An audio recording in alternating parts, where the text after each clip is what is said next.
Hay documentos que dicen que existieron en España más de 100 campos de concentración, que miles de republicanos sufrieron la clasificación masiva, la reeducación, el internamiento ilegal y el trabajo forzoso, que vivieron un dramático exilio dentro de España durante la Guerra Civil y su larga y triste posguerra.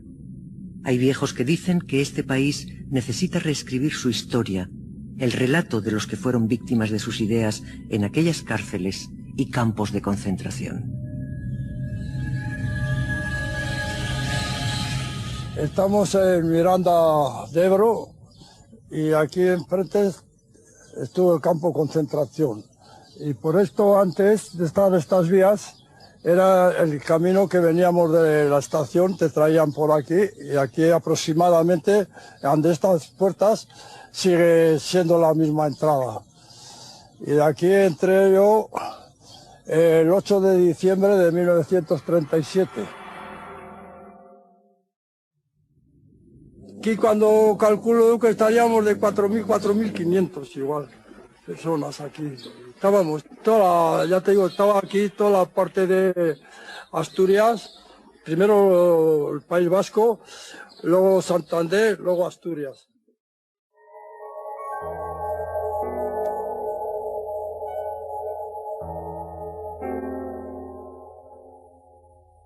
Estábamos en el barro, todo después de pasar la bandera, el palo de la bandera que estaba aquí también a la entrada, había un estrado donde se subían los a hacernos cantar el cara al sol y a echarnos los discursos que nos echaban.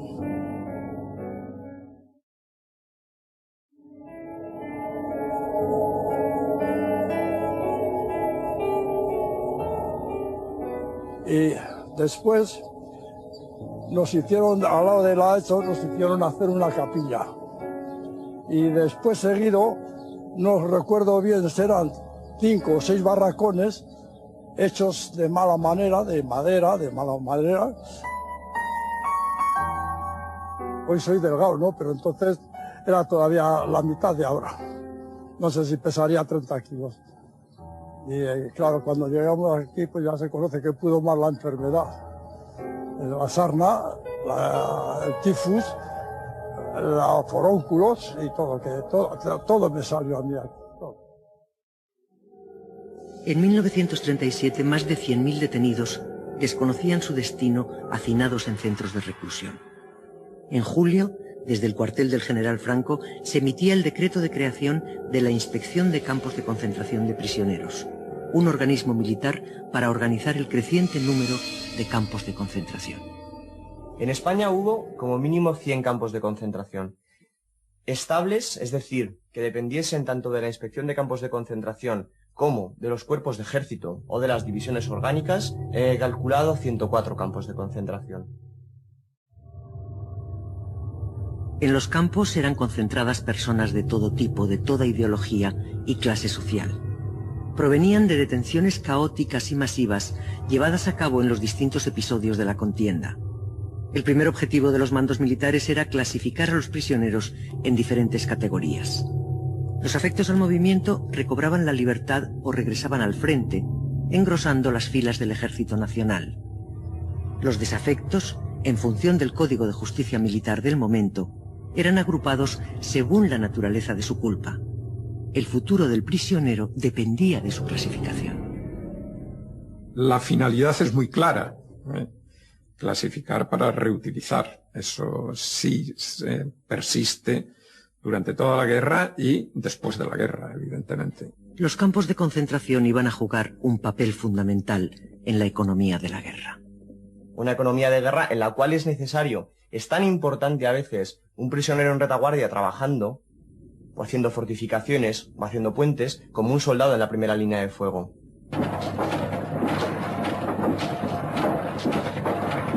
Nos dedicábamos a hacer trincheras. Nos ponían entre medio de las dos líneas, allí te daban un pico y una pala, por un lado tenías a nuestros compañeros y por otro lado tenías a los nacionales, te ponían en el medio y salías allí y no sabías qué hacer, porque como si te ibas para un lado o para otro, los dos disparaban.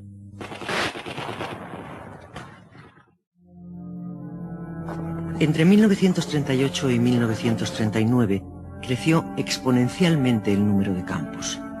Los datos del Ministerio de Defensa Nacional señalan que durante la guerra hubo 367.000 prisioneros en campos de concentración.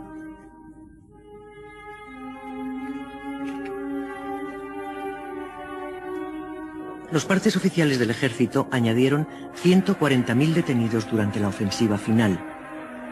El más de 500.000 de prisioneros en campos de concentración superaba la capacidad organizativa del Ejército Nacional. Pasaban meses entre la detención y la clasificación del preso. Fuimos amontonados miles y miles de personas sin comida.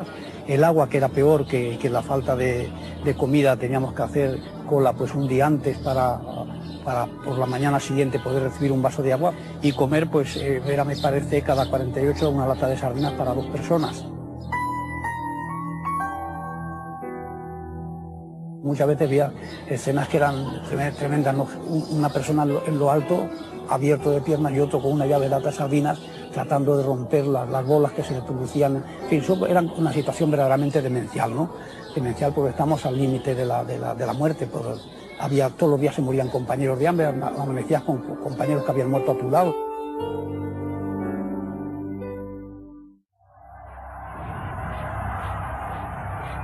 En el día de hoy, cautivo y desarmado el Ejército Rojo, han alcanzado las tropas nacionales sus últimos objetivos militares.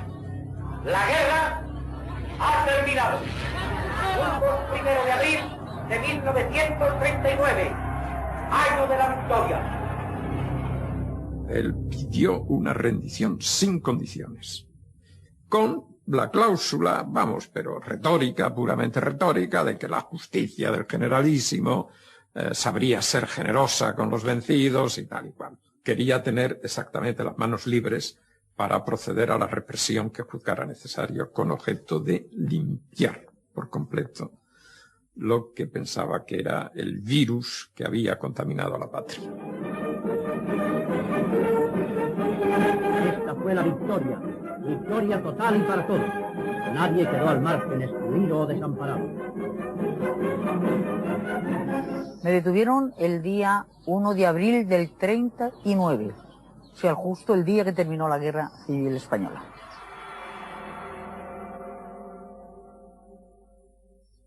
Y ese mismo día recibí la primera paliza. Los campos de concentración en la época de Franco no son una necesidad de la guerra, son una necesidad política para imponer un castigo a los que se han opuesto al régimen. Pero hay que recordar que el último campo de concentración se cierra el año 1962 y estamos hablando de un cuarto de siglo. Y esto no hay en ningún otro ejemplo, en ningún país en que se tenga constancia de que haya durado este proceso tanto tiempo. El caudillo orientaría un país obediente y hermético, unido en torno a valores de patria, religión y orden. Mandó borrar de España todo vestigio republicano.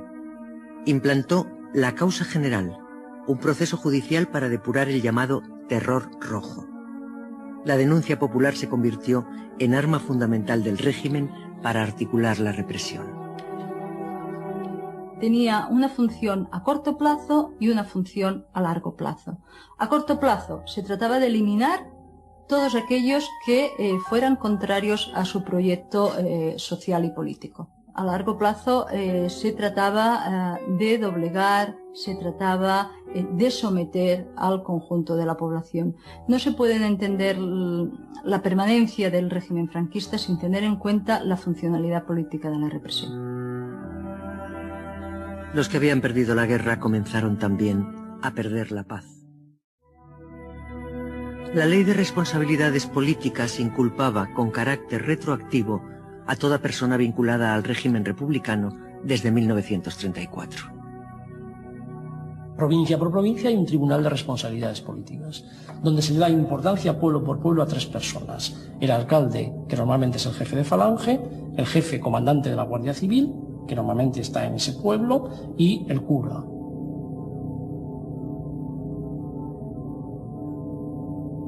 Al cura se le dice, usted va a ser un importante elemento de esta ley para informar y delatar. La suerte de una persona, su liberación, su puesta en libertad, podía depender de un aval de alguien de Falange, pero también del cura de su pueblo. Certificar que aquella persona era católico practicante podía ser su salvación. Certificar que no era católico practicante podía ser su muerte.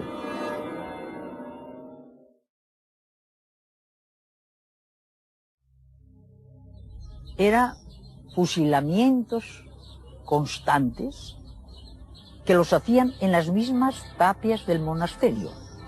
De manera que nosotros, desde la galería donde estábamos, escuchábamos la descarga y después sabíamos los que habían matado porque escuchábamos los tiros de gracia. Y eso era terrible. En mi caso, mucho más porque mi padre lo tenía penado a muerte.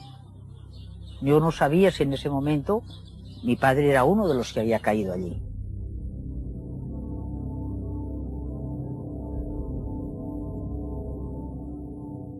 Al lado de la cárcel estaba el taller de ataúdes.